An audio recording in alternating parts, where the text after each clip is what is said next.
So let's get into it. This is a Visto Live. Prashant says good evening. Awesome, Prashant. Thanks for checking in. I'm guessing you're overseas. But thank you for tuning in. This is another Visto Live video on PNPs. We're going to be talking about Nova Scotia. There's some exciting options here for those who are interested in relocating to Canada. If you are watching this after the fact, of course, make sure to sign up for free at visto.ai. I do these every weekend live in the private Facebook group, and then as well as a Q&A at the very end. We also do some other lives here and there as well for other information. Sardor says sound is okay from Uzbekistan. Awesome. Thanks for tuning in, Sardor. Gabriel, good morning, and thanks for tuning in as always. Appreciate your support. So what I'm going to do is I'm going to go on about a 10 to 15 minute discussion on the some of the Nova Scotia PNP streams that I think might apply to a lot of our users. If you are watching this live, I will do a live Q&A after the fact. You can post the questions during the chat. You can save them till after, whatever you prefer. So let's jump right into it after a big sip right here. Alrighty, so Nova Scotia, we're getting way out east in Canada. Lovely province, of course. The other thing I'm going to do is I'm going to post the screen that you can see. I'm going to post a link to that right now, so that if you're tuning in live, you can actually follow me live in your own browser, or you can just watch mine. I like to think it's pretty easy to follow. If you're watching this after the fact, the link will be in the description below.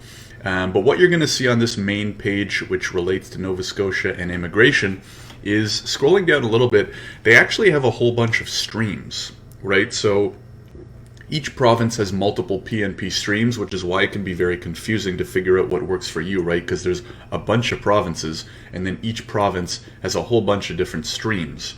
So it's hard to keep track. That's why on these Visto videos, we go through each province, we pick out the ones that are probably most applicable to skilled workers from around the world, and we do a deep dive into them. So you can see here, there's about nine or 10 streams for Nova Scotia. I'm going to go into 4 of them. Some of them I won't go deep into. For example, like the one targeting just physicians is just so unique to physicians that I will let them do their due diligence on that. Entrepreneur streams, we don't go into much detail as well. And the ones that usually require a job offer, we don't go into deep dives as well because that can be difficult. But I am going to talk about 1 or 2 here today that require job offers that may not require an LMIA, right? Because those can be a little bit different. And we also have a ton of free resources in the Visto portal that can help you find a job. So if you're able to pair one of these PNPs that doesn't require an LMIA with a job offer from abroad, that could be another option. So without further ado, let's dive right in. First and foremost is the Nova Scotia Labor Market Priorities stream. Now this is Express Entry specific, and it's based on the as kind of the name kind of suggests, it's based on the labor market priorities that Nova Scotia is looking for. So like many of the Express Entry related PNPs, this requires a letter of interest through your Express Entry system, right? So as with many of these PNP expression of interest or letter of interest, they require you to submit an Express Entry application or profile. If you haven't done that, definitely check out the Visto portal. It's totally free, and it will take you through all the steps on how to sign up and create your own profile.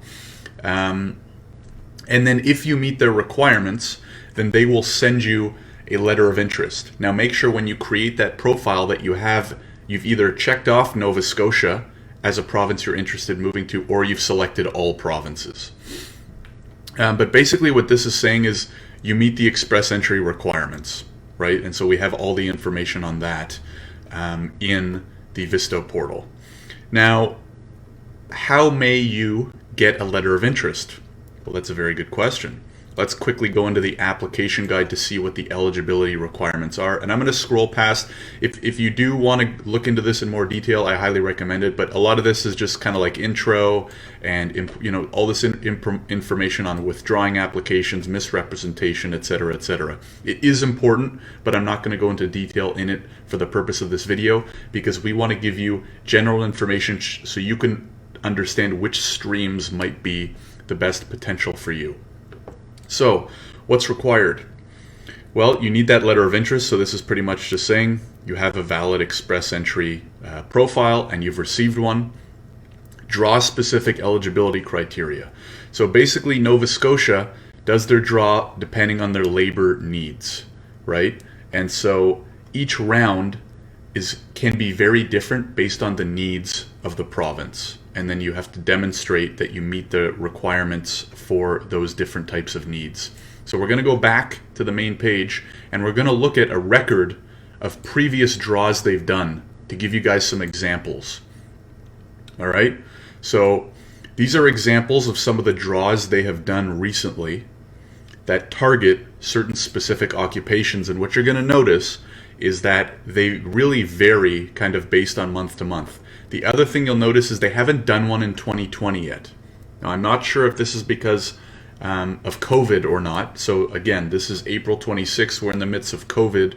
And so many PNPs, especially targeting people abroad, have slowed down a little bit. A lot of provinces are focusing on the people that are already within the country. But you'll see here, I recommend taking a look through, but basically each month you'll see in 2019, so they did December 20th, December 5th, October 28th, September 20th, September 4th. So about once every month or so, they basically they do their own draw targeting different NOC codes. So you'll see the one in December, they were targeting people in advertising, marketing, and public relations. In early December, they did one for social and community service workers. In October, they did one targeting nurses. In September, they did one targeting carpenters, francophones, right? So you can go back and basically through the history see that their needs are changing or adjusting based on that month.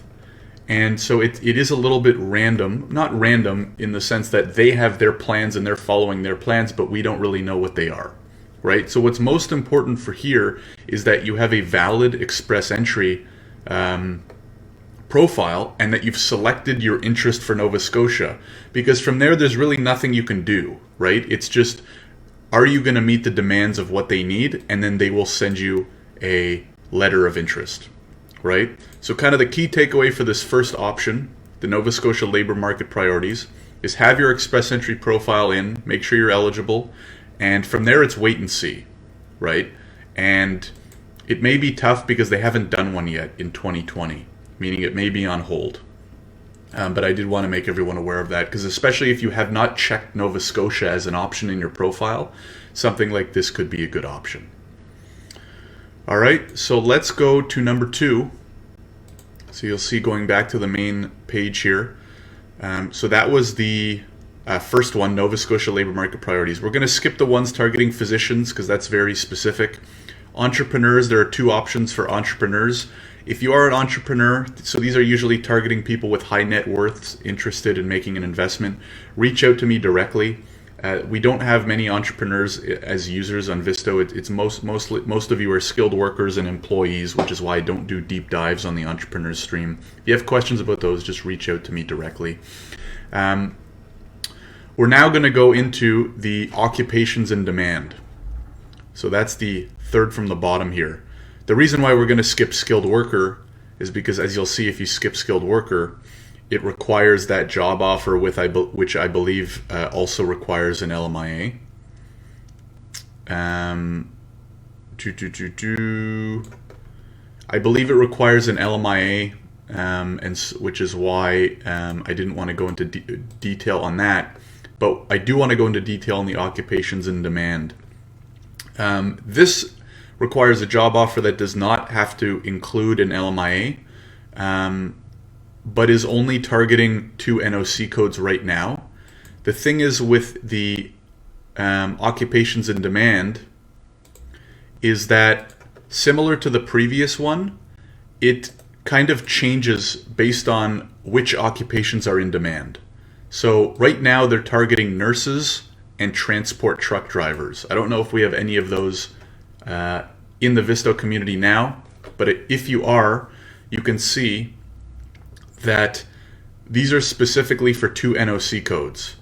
What you may want to do is keep an eye on this page to see if that changes, right? So similar to the first stream that I talked about, it's kind of out of our control with who the province is going to directly target, right? We don't know month to month if they're going to change and which NOC codes they're going to target. But I do want to highlight this because while many of you are probably not nurses or transport truck drivers, this may change over time from month to month. And so if it does, you want to be aware of that, right? So it says when not to apply. You can go down important information. And then let's quickly look at the requirements. So you'll see it does require a job offer, but it does not require an LMIA, and it's for one of those NOC codes. And so I just want to check. Yeah, so this one is an application where you have to apply, right? So, okay, it looks like it actually may require an LMIA. Recruitment efforts are mandatory. Okay, so this one does require an LMIA. Okay, so that might make it a little bit more difficult. But the reason I wanted to point it out is because this is an application where you have to actively submit the application, right? You won't just be nominated from Nova Scotia within the portal. So if you are under one of those NOCs and you do end up getting a job from a Nova Scotia company, then you might be able to come through that route as well. So it's a little misleading here. Usually they mention LMIA if it's required. They didn't there, so keep that in mind. Elena, hi from the Ukraine. Elena, thanks for tuning in as always.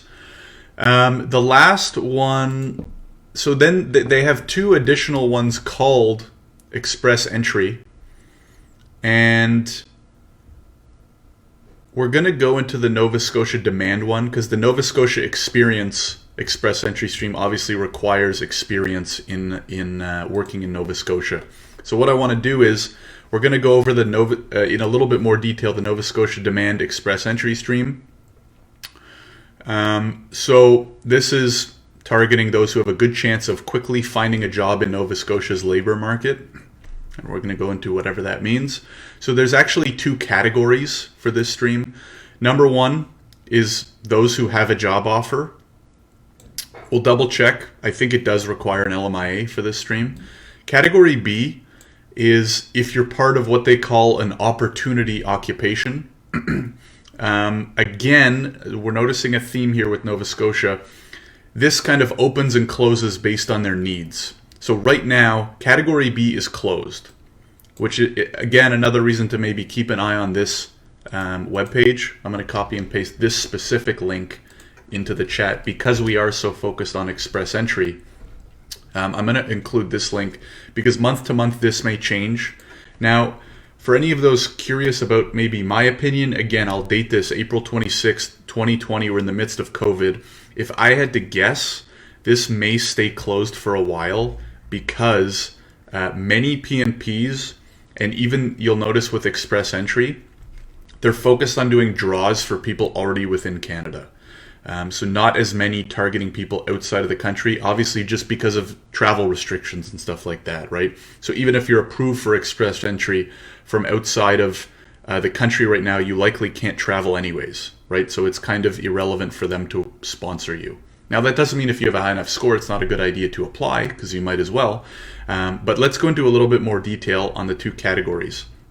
So category A, you need to have a profile registered in Express Entry. You need 67 points or more on the stream 6 selection factors. We'll get into the point system in just a second. You have a Nova Scotia job offer, and this does require an LMIA. So they're saying for a job offer to be valid in Express Entry. So it's the Express Entry definition of a job offer, meaning it requires an LMIA in most cases. And the rest is kind of equivalent to Express Entry, right? 1 year of skilled work experience, Canadian high school or equivalent, CLB 7, financial resources. Now, Category B, which might be interesting for many of you, but again is closed right now, but to keep an eye on, is to be in one of the target occupations. And we're going to check into what those may be in just a second. Again, have that Express Entry profile, 67 points or higher, etc., etc. The rest is Express Entry stuff. Now let's go into the target occupations, because the interesting thing about some of these PNP programs, especially the ones that are closed, is when the world does go back to normal, knock on wood, God knows when that'll be, some of these PNP programs may start really sending out a lot of invitations, right, to make up for the lost time. So that's why I think it's super important to keep tabs on some of these streams, even the ones that are closed for now, because when they do open up, they're probably going to have to play catch up, right? So again, I'm going to leave a lot of this guide for you guys to review on your own. Some of it's just standard language. What we want to go through is the eligibility criteria, right? So here, again, this is info on Category A, but Category B, we're going to look at the opportunity occupations as defined by them. So this is what they have right now for opportunity applications. And obviously some of you may fall under them, some may not, and these may change from month to month, so it's important to keep an eye on it. But you'll see here, I'll leave it to you to go through the list, but here are the NOC codes. So quadruple 1, 1114, 1123, 1241, 1311, da da da da da da da da, etc., etc., etc. Right? So if you fall under one of those NOC codes, I'll leave that up to you because everybody is different. But if you are under one of those NOC codes, definitely keep a close eye on this program, because when it opens, it could be a very, very good opportunity, especially if you're outside of the country, you have a low score, you're willing to move anywhere into Canada. This could be a really good opportunity. And then they have more of the like basic stuff, right? CLB 7, NOC code 0A or B. This is typical Express Entry requirements, most of which is covered in the Visto portal. Now, you will want to check out your points as well. If you do not fall under any of the when not to apply categories, you have 3 minimum requirements. Okay, so you do want to check your points here as well. Again, I'll leave this up to you because everyone's points will be different, but it's very similar to the Express Entry eligibility, right? You can see education, ability in English and French, work experience, age. These are kind of the standards that you see across the country and within the country. So you're going to need an ECA, likely, to figure out your education points, language, again. So I'll leave that up to you to kind of figure out. The key here for this one, again, I'm going to scroll up, is this NOC code, right? And I know because this program is closed right now that this may not seem promising, but if you're on that list, keep a close eye on this program, because when it opens, they'll likely have to play catch up and invite a whole bunch of people. Also, if you have like a similar NOC code, or even if you don't, I would keep an eye out, right? Because if it opens and they change, like due to the circumstances and the unpredictability, this list can be changed. So keep an eye and maybe you'll fall under one of them. Okay, so I'm right at around the 15-minute mark. I'm going to wrap that up. Those are kind of what I think are the key or higher potential, we'll call it, Nova Scotia PNPs to keep an eye on. Again, from that link that I posted in the chat or in the description, if you're watching this after the fact, it will take you to this page and you can learn more details on any of them, right? Maybe the one of them that I didn't cover actually really closely applies to you. So for example, especially if you're a physician or you're an entrepreneur or you have experience working in Nova Scotia, you may want to do a deeper dive yourself. But I'm going to wrap it up for now. If you are watching this after the fact, definitely sign up for the portal. And just join the Visto community at visto.ai. It's totally free to join. You can come and attend these live every weekend. For those who are still tuned in live, I know we have more than a few of you still hanging out. I really appreciate you spending your Sunday with me, and we're going to get to the Q&A session right about now.